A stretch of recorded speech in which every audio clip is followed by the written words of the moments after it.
everyone, and welcome to another Seed World Giant Views interview. My name is Alex Martin, and I am the editor with Seed World magazine. And today I am joined by Purdue University's Uris Baldos, who is a research associative professor at the Center for Global Trade Analysis and the Department of Agricultural Economics at Purdue as well. He is joining us today to help us understand more about an important topic, the economics behind climate change. You know, over the years, we've heard a lot about the science and agronomic effects of climate change, but how is climate change affecting both the U.S. and global economy? That's what we're going to find out today. So Uris, thanks so much for joining us. We really appreciate you getting on the phone and on video with us. Would you mind giving us a little bit more about your background information and your research before we dive into some more in-depth questions? Yeah, thanks for that introduction, Alex.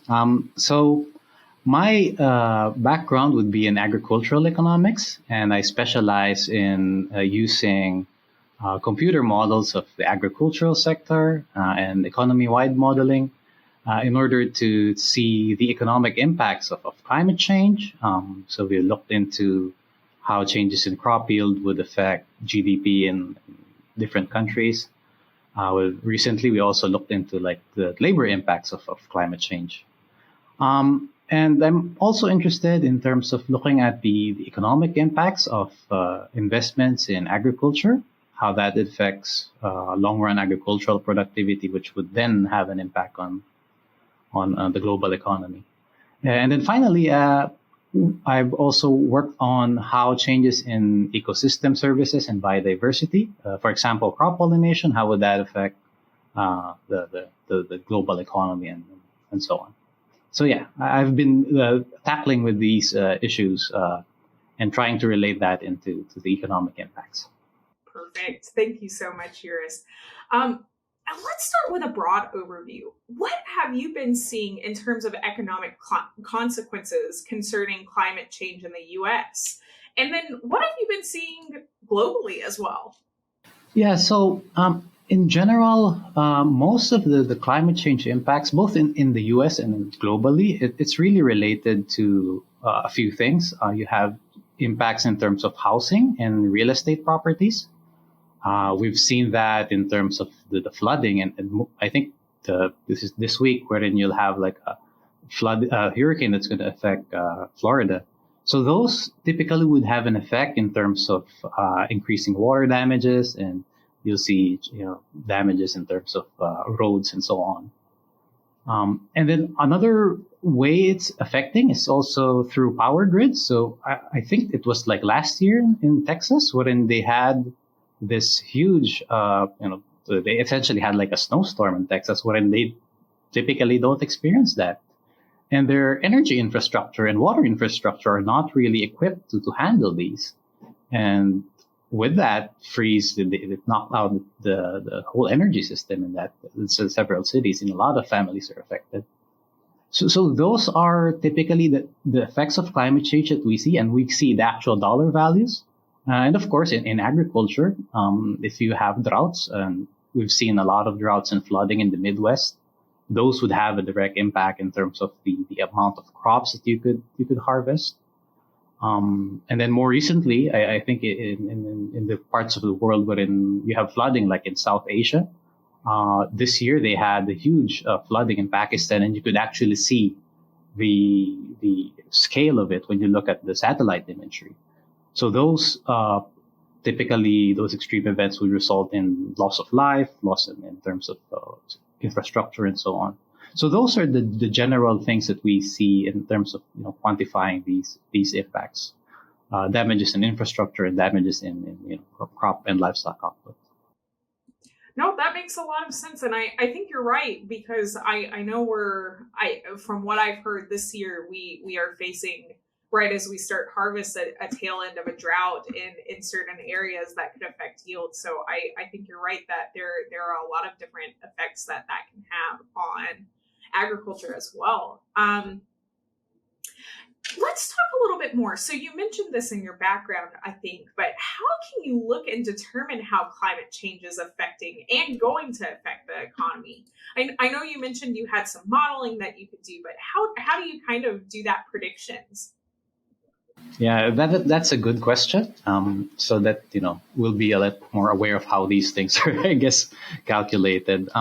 So when we're doing forward-looking projections, our main basis really are these outputs of these global climate models.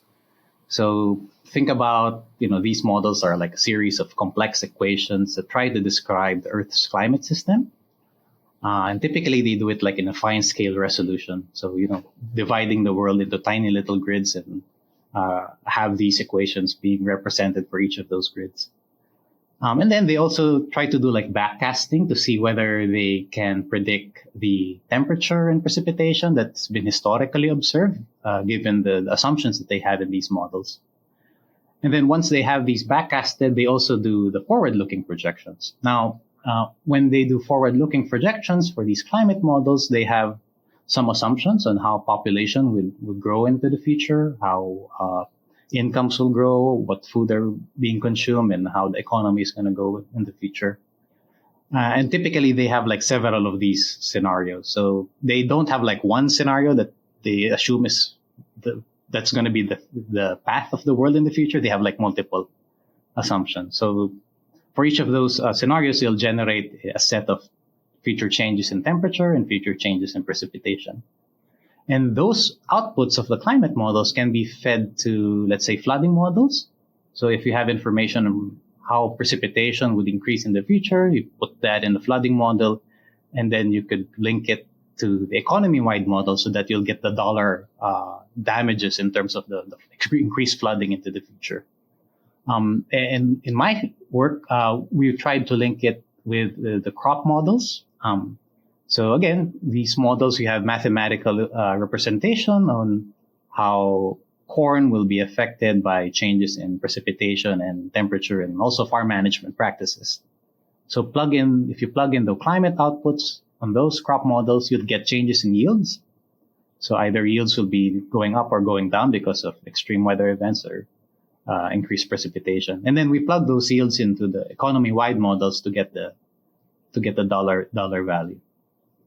So it's really those interlinkages between, what the climate scientists are predicting, what the hydrologists or the crop scientists are, predicting and modeling, and linking it to the economic models that us economists are developing. So it's really this interdisciplinary framework. No, and I think that's fantastic because I think we especially need that interdisciplinary action to be able to really make a change, especially when it concerns climate change. So as we move into the future and studies show that climate change is continuing to get worse, what do you see as being the biggest obstacle to the global agricultural economy as we continue forward? Yeah, so I think the main obstacle would be we need to start talking more on like climate adaptation. I think if you look at like the news media, a lot of focus have been on climate mitigation. How do we curtail GHG emissions, for example? But there aren't a lot of like a talk on how can we help like farmers? How can we help like plants to adapt to this the new normal essentially? So I think we need to refocus on that climate adaptation. That would mean seed companies and public research institutions will be cooperating to develop new varieties that are more resistant to these extreme events, to drought or to flooding. And then there's also a need to start to think about how to use water more efficiently in agriculture. Especially when you're thinking about drought, the way you could solve that issue is to invest in irrigation. But as you have more farmers using groundwater, that's going to lower the groundwater and lower the availability of water for agriculture and also for other uses. So I think we need to invest in those technologies that would allow us to use water more efficiently when you think about water scarcity. And then I think finally, we need to have increased investments in public agricultural research and development. Historically, agricultural productivity growth is tied to the technologies that have been developed by these research institutions, public universities, and I think in order for us to overcome the challenge of climate changes, we need to really develop the human capital and also the knowledge capital within these public institutions that would allow us to consistently develop these new technologies that are suitable for the changing climate. Historically, we've seen some decline, I think, in investment, especially in the U.S., decline in investment in public research. And I think we just need to have a renewed focus on that front. Fair. I think that's very fair to say, Uris, especially as you're right. I think we're going to need all hands on deck when it comes to tackling issues in climate change. Now, we've talked a little bit about flooding, and you mentioned droughts as well in terms of extreme weather, but I know drought conditions have been becoming more of a concern globally. This year, there's been reports of droughts in the U.S. I know there have been more droughts in Europe as well. How do you see those droughts affecting yields, and how can maybe those lower yields affect the global food supply, crop supply, etc.? Yeah. So droughts will have the direct impact of droughts would be it's going to lower crop output, and I think the United Nations Food and Agriculture Organization, they had a paper and looked at what are the typical damages to agriculture, and they looked at like 50 plus studies stretching back to mid 2000s, and they pointed out that it's really the drought that's causing most of, or the main source of losses in agriculture, particularly in developing countries. So drought is really a very important issue, and typically you can try to alleviate the impact of drought through irrigation, but sometimes it's not really economically feasible, especially if you're far away in the water table. So those, if the drought will be persistent in the coming years, it's going to have an effect on reducing food supply and boosting, food prices. And it's also important to think about, this issue in the current context, especially with this conflict between Ukraine and Russia, wherein these are two countries are producing, major agricultural crop producers. So if you overlay the problem of drought, that's going to have this compounding effect, wherein you have these two agricultural producers not producing anymore. That would reduce food supply, and then you have drought, and that would further boost the inflation that we're seeing, the food scarcity, and also the food insecurity that we're seeing. We're a little bit lucky here in the U.S. because we're a food surplus producer, but for regions which are dependent in Ukraine or Russia for wheat, for example, like in the Middle East, they're the ones who's going to be, bearing a brunt. And if you overlay the problem of drought, that's going to be a double. It will increase the risk of food insecurity in those regions. Thank you. I know I think that quite often working with the seed industry in the U.S. that we are very blessed to have a very ample and good food supply chain. But you're right, it is not always that way globally. That kind of brings me to my next question, which is I'd love to ask you, where are the biggest effects being felt from climate change in the globe?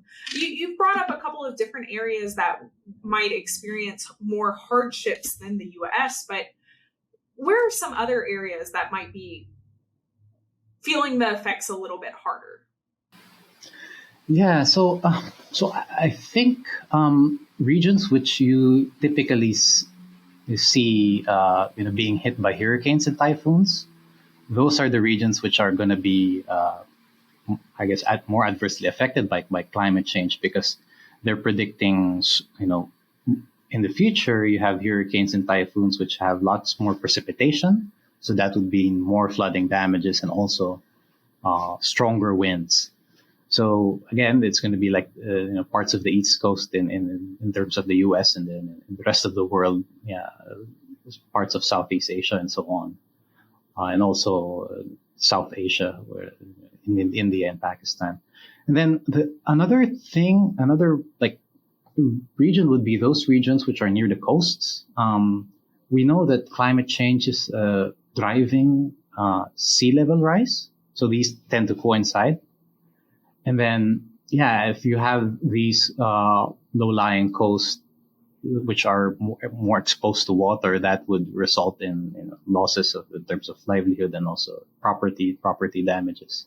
So I think those are like the key areas which likely to bear the brunt of climate change. But of course, we know that the droughts could occur in like the Midwest and some strong wind damages. So you're not really safe, I guess, even if you're in the Midwest. Climate change will still have an effect in your life, I think.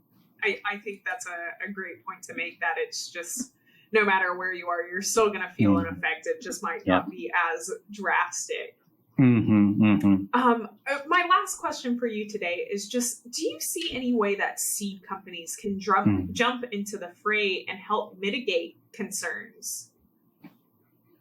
Yeah, so I think seed companies could cooperate with these public institutions in terms of sharing their knowledge, sharing the human capital to help develop these new varieties that are more resistant to droughts or more resistant to flooding. So I think that's something that seed companies could help with, with increased public-private partnership on these research activities. And then another thing would be seed companies have these really great supply chain. So any new technologies, varieties that have been developed could be easily disseminated by these seed companies. And of course, it's not just in the U.S. You have like seed companies which have robust supply chains, in other parts of the world. So I think those are the areas wherein, the private sector could contribute in trying to help alleviate the damages caused by climate change through the investments in new technologies and also delivering these new technologies to farmers in a faster pace. I think that's a great way to end off, is talking about how to better partnerships. Thank you so much, Uris, for joining me today.